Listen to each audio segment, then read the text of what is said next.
Thank you, Mr. Chairman. Dr. McCary, how many, let me start with this. What's the budget at CDC? Do you happen to know that? CDC, it's about $9 billion, sir. How about at NIAID? What's the budget there? $6 billion. 6 billion, 9 billion at CDC, 6 billion NIAID. What about NIH? What's the budget there? Between 42 and 43 billion. 42 and 43. So I do the quick math. That's like 58 billion dollars. That's annual, right? Annual. Okay. And you know how many people work at CDC? CDC and NIH together, about 30,000 people. 30,000. What about if you add in NIAID? Do you know how many that is? Or they're part of NIH as well, right? So 30. What was that number? That's right. That's right. 31,000 people between CDC and NIH. 31,000 people spending $58 billion a year. Why hasn't our government done a study on natural immunity? If I can be honest, Representative Jordan, I don't think they want to know the answer. It would undermine the indiscriminate vaccination policy for every single human being, including extremely low risk people. So, how many Americans have got COVID since we've had this virus? Do you know? North of half of Americans, based on a Columbia University study that showed 1 in 3 had COVID at the end of last year, a year ago. So there's certainly a sufficient sample size to do a study, and there's 57 to 58 billion dollars.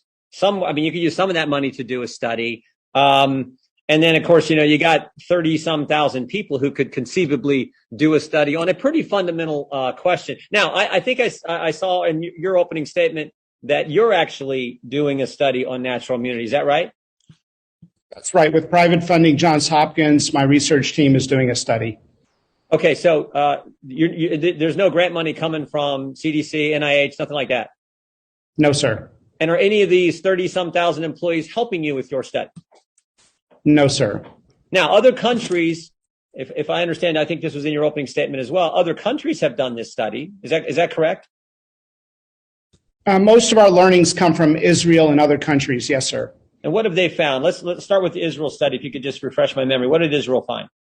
The Israel study is the largest study done worldwide, and it found that natural immunity adjusted for age and comorbidity is 27 times more effective than vaccinated immunity. And they just put out on December 5th another study, follow-up study, again affirming similar results, that natural immunity is stronger than vaccinated immunity. But the scientists in our government at CDC and NIH, they don't account for that. They don't talk about that. What do they say about that study? They never talk about it unless asked. But I would say that they are doing worse than being absent on the topic.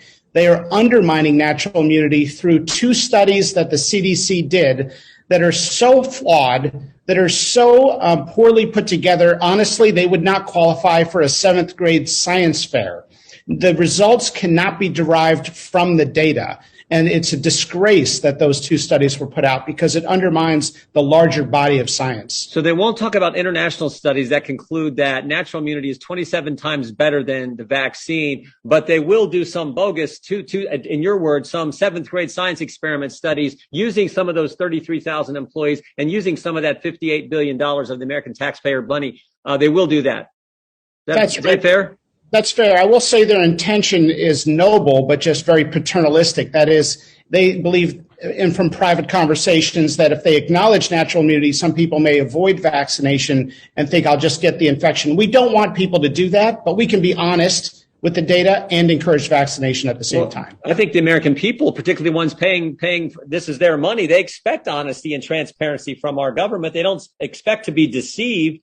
So, this is what gets me. We can spend money. Some of that 58 billion and some of the resources at NIH and CDC can be used to fund gain of function research and give a grant to EcoHealth, who then sends some of that money to a lab in Wuhan, China. That's just fine, but we can't find any resources to deal with a fundamental question about natural immunity, and so much so that you have to go out and get private funding to do it yourself. That's right. The NIH spent twice as much money on aging research last year, the year of COVID, more than they spent on COVID research. This would be laughable if it wasn't so serious. And the implications when you think about these mandates and everything else that's happening, what it's doing to our economy, not to mention just being honest with the American people who, after all, it's their money. But yet we have the head guy, Mr. Fauci, Dr. Fauci, saying, I represent science, but he's afraid to actually do the science and do the studies that need to be done to answer this question. And we have to rely on international studies and your private study to get the truth to the American people. We've subjected 72 million children to intense restrictions for 2 years, yet we don't have the most basic research. We've never had an NIH funded study on masks in kids, and we've never had any information revealed by the CDC on whether or not any healthy child has died of Doctor, COVID. It's either they know the answer and don't want the American people, they know the answer and don't want the American people to know, or they do know the answer and are trying to hide it. I mean, it's like they know the answer, or they're not sure the answer, I should say, or they know the answer and are trying to hide it from the American people. It's one of those two.